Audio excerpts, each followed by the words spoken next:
The Story of Esther. This is a true story that took place a long time ago. It's a story about a beautiful young Jewish girl who became queen of Persia and saved her people from destruction.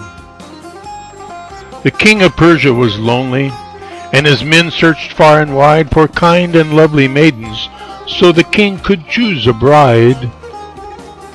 A Jewish man named Mordecai, a wise and loyal man, was working at the palace and heard about this plan. He had a cousin, Esther, who was lovely, kind, and sweet. He knew the king would like her, so he arranged for them to meet.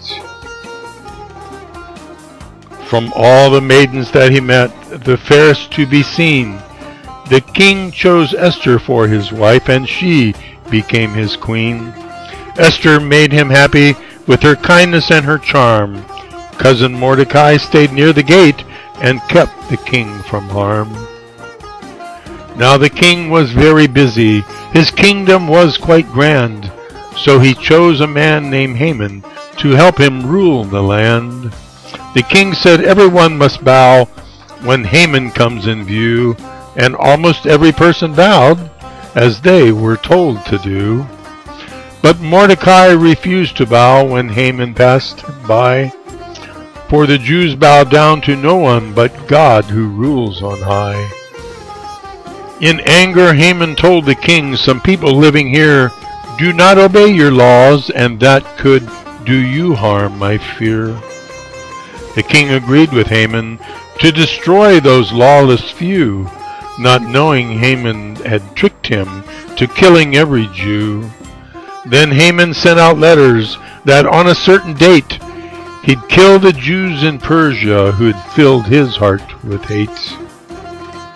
When Mordecai discovered what evil Haman planned, he asked his cousin Esther to give a helping hand. "Cousin dear, I beg you, please go before the king, plead with him and ask him not to do this dreadful thing." "But I can't go before the king unless he sends for me. He might punish me with death," said Esther fearfully. "I know his law," said Mordecai, "but Esther, you must try. Remember, you are Jewish too, which means you too could die." Queen Esther went before the king, dressed in her royal best. The king asked Esther, "What's your wish? I'll give you your request." She said, "I planned a banquet. I'd be pleased as I could be if tonight both you and Haman would come and dine with me." They feasted on the finest food, served on royal dishes. "Dear Esther," said the king, "I'll grant your fondest wishes." But Esther couldn't tell the king. The time just wasn't right. "Both of you, please come," she said again, "tomorrow night." The next night, when the feast was done, the king said one time more, "Esther, dear, my lovely queen, what are you wishing for?"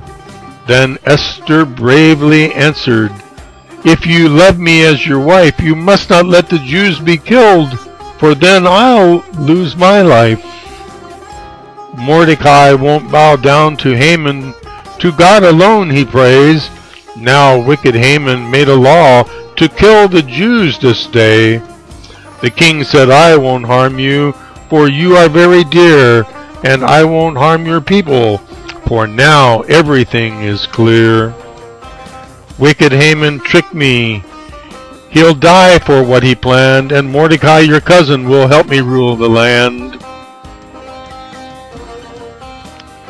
Though Queen Esther was in danger, and as frightened as can be, her faith and deep belief helped her to act courageously.